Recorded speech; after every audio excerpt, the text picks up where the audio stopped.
ونيو عطها كسوة نسر وما قريب هي كده بعدك نيو شركتي سوبرينري أي العتق بوسها هجاتني يعني ساوى حبورا ما هالعتق أنا هدا أنا بوسو ببني كلية واحد مليون $1 أوكي وهي العتق أساس شركتنا وشركتنا كلية أنا آمن كلام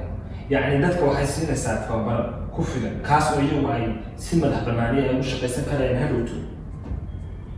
may lacagta ma iska haysanaya mis sidoo kalena iyagoo kuuma shaqaynaya laakiin sidaa u shaqaysanahay ayay ku baraya hay